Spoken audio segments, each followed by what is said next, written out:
पंजाब की धरती, जो अनाज के लिए पूरे देश का पेट भरती है, आज बाढ़ के पानी में डूबी पड़ी है। जहां कल तक हरियाली लहराती थी, आज वहां सिर्फ पानी और बर्बादी का साया है। किसानों की मेहनत, उनकी उम्मीदें, सब कुछ लहरों में बह गया। किसी के धान के खेत डूब गए तो किसी की मक्के की फसल।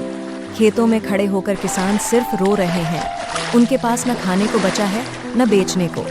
ये सिर्फ फसल नहीं, बल्कि उनकी पूरी जिंदगी बाढ़ में बह गई है।